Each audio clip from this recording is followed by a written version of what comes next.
The high-stakes Trump-Putin meeting concluded in Alaska with no significant breakthrough towards peace in Ukraine. The meeting was followed by a joint press conference. No questions were taken from the media, but neither leader were interacting with the media. They spoke, and that was the end of that. Trump and Putin addressed the press, where the two leaders underlined the need to secure peace in Ukraine. However, Russian President Vladimir Putin reiterated Russia's red lines.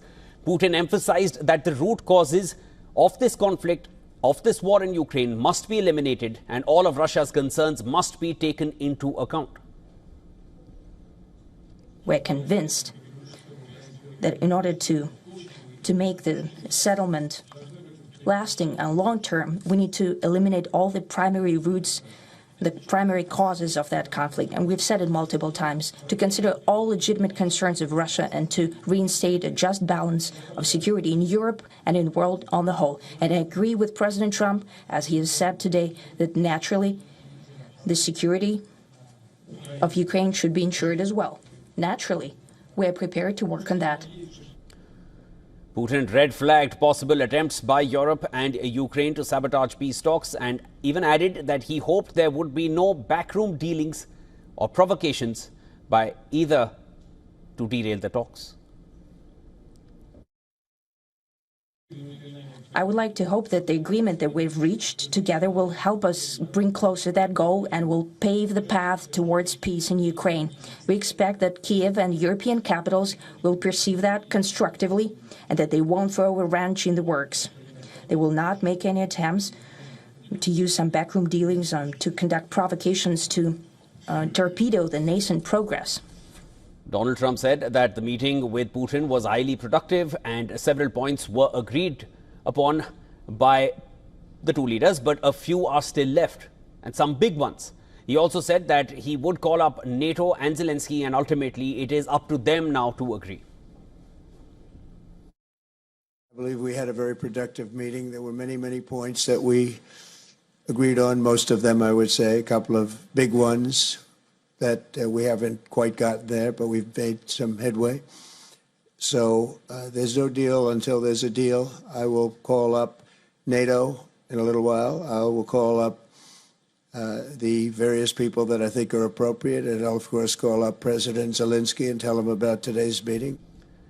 And the press conference came after nearly 3 hours of talks between the two sides. However, the meeting was not a one-on-one meet, as was planned earlier. It was instead a 3-on-3, with Trump joined by his Secretary of State Marco Rubio and Special Envoy Steve Witkoff. And on the other side, the Russian president was joined by his aide Ushakov and Foreign Minister Sergei Lavrov.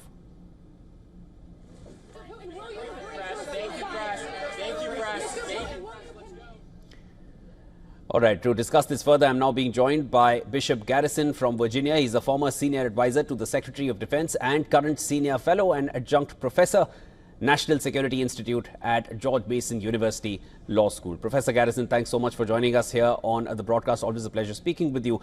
This development that has come in at this point, and there was a hint of this in the remarks that Trump passed after the meeting with Putin. He said it is now up to Ukraine. And now he's elaborated a little further on that while speaking with Fox News, saying that the onus is now on Ukraine, and the European Union needs to get involved a little bit. Is it kind of shifting now fully to Ukraine and Europe to now figure out how they want to deal? Because Trump has had this meeting with Putin, and from those remarks, not that something substantial has come out of it in terms of what's going to happen next, but Putin made it clear that the root causes need to be addressed for this war. Well, first and foremost, thank you for having me. Whenever world leaders go into a conversation like this, they need to have clear, very concise goals. They need to have goals and objectives that they're going to try to achieve whenever they're engaging in these type of negotiations. It's unclear at this point what exactly the United States has achieved in this. As you mentioned, at the end of the day, this was an invasion. So to talk about the root causes of what brought us here, it was Russia invading illegally into Ukraine. And we all know this, the global stage, the global community understands this. So I think it's a little disingenuous for Vladimir Putin to make that point.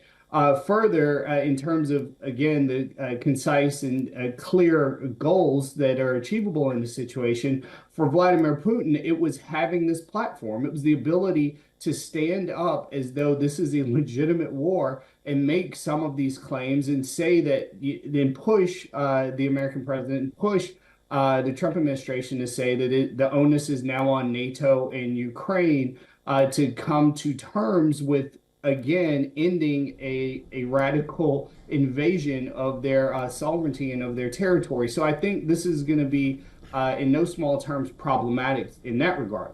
Second, anything that Russia is going to want to see Ukraine adopt or agree to is not going to be something that Ukraine is going to be willing to do. They've talked about land swaps repeatedly. Ukraine has already said they are not interested in that. They've talked about ensuring that Ukraine does not have a path into NATO membership. The Ukrainian government is not going to be interested in that. So it's going to be very difficult to bring this into any type of a clear end state when you're talking about points of interest that a country that has been invaded is just not going to be willing or able to agree to.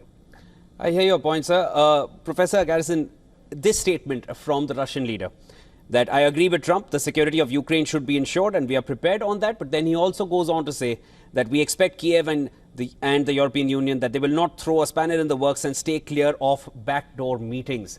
Now, the fact that he has said Ukraine and Europe, it's not just Ukraine he's talking about. And on the other hand, you then have Trump saying it's now up to Ukraine and European Union needs to get involved.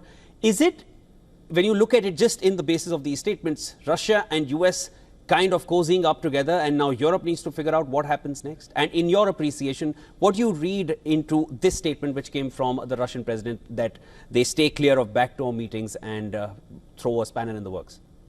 No, again, let's remember that Russia is not in the strongest position that we once, perhaps maybe 3.5 years ago, believed they might have been in. They are having their own domestic turmoil because sanctions work, and they are finding their economy is continuing to fall into dire straits. So, yes, Vladimir Putin is concerned about what type of economic pressures can be turned against him further from European Union, from NATO allied countries, and from the rest of the world. I would not say at this point that the United States is necessarily cozying up. What I would say is that Donald Trump sees an opportunity potentially for his legacy and for his administration to have a win in terms of helping to end this illegal invasion of Ukraine, helping to end this war.